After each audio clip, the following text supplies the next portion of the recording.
Bismillahirrahmanirrahim. Assalamualaikum warahmatullahi wabarakatuh. Video ini akan mempromosikan berkaitan dengan industri lead body. Industri lead body atau ILB. Dalam bahasa Melayunya, Badan Peneraju Industri. Badan Peneraju Industri. Apakah maksud ILB? ILB bermaksud organisasi pemaju bagi sektor industri yang dilantik oleh Kementerian Sumber Manusia atau KSM untuk melaksanakan fungsi-fungsi mengikut keperluan Jabatan Pembangunan Kemahiran atau JPK. Kriteria utama pelantikan ILB: yang pertama, mendapat mandat dari pihak berkuasa berkaitan. Yang kedua, mendapat mandat daripada pemain utama industri berkaitan ataupun mempunyai akta tertentu yang mengawal sedia industri. Pelantikan ILB adalah berdasarkan peranan badan tersebut dalam memastikan sumber tenaga mahir berasaskan kemahiran mencukupi di pasaran buruh sebagai jurucakap kepada industri yang diwakili, menjadi penghubung dalam memberi maklumat ataupun maklum balas secara terus pada JPK berkaitan keperluan bidang, perkongsian pintar dan cost sharing. Juga secara langsung merancang dan memacu pertumbuhan serta perkembangan industri. ILB juga turut mencadangkan mekanisme terbaik dalam memartabatkan TVET serta mempromosikan sistem persijilan kemahiran Malaysia SPKM kepada industri masing-masing. Kronologi penubuhan ILB.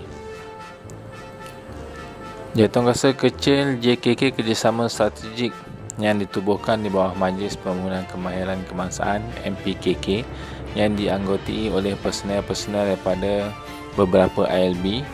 Hala 7 melibatkan ILB di dalam pelaksanaan TVET negara berasaskan diselaraskan selari mengikut perancangan Jawatankuasa Kecil Kerjasama Strategik tersebut dengan MPKK. MPKK tadi adalah Majlis Pembangunan Kemahiran Kebangsaan. Selaras dengan fungsi MPKK, objektif Jawatankuasa Kecil Kerjasama Strategik di bawah Trust Strategik Pengukuhan Kerjasama Strategik antara kerajaan, industri dan penyedia latihan TVET adalah seperti berikut. Yang pertama, memperkukuh kerjasama industri ke arah industri driven dalam melaksanakan TVET bagi meningkatkan kebolehkerjaan. Dan yang kedua, menggalakkan perkongsian training material dan equipment di antara kerajaan, industri dan penyedia latihan bagi memaksimumkan sumber yang ada.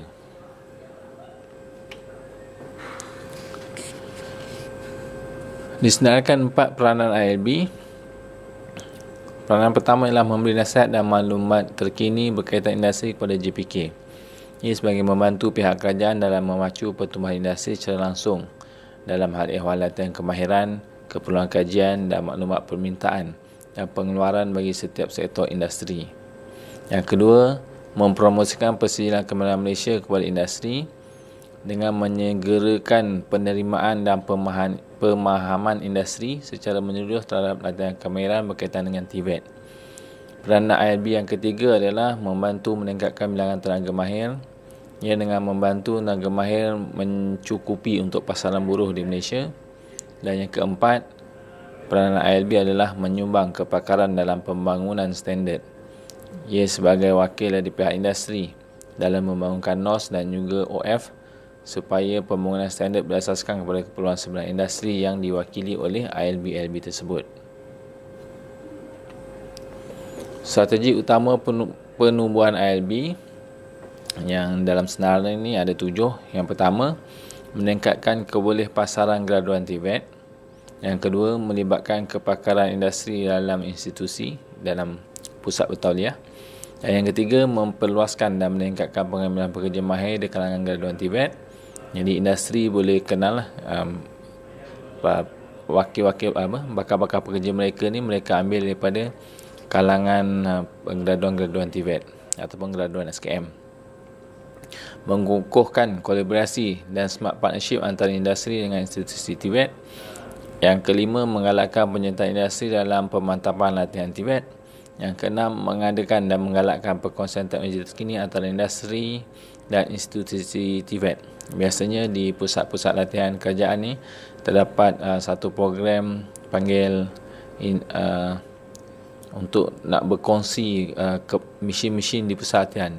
Contoh, terdapat mesin CNC di pusat latihan, industri boleh mohon kepada pusat latihan tersebut untuk penggunaan mesin-mesin tersebut untuk tujuan komersialis. Yang berikutnya dan terakhir adalah memperkukuhkan peranan ILB. Kategori ILB, banyak kategori ILB.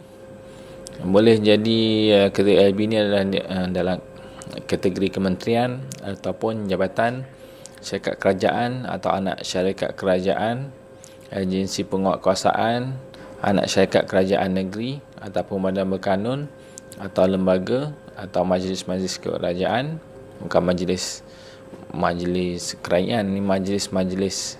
Contohnya kalau dulu ada majlis latihan vokasional kan.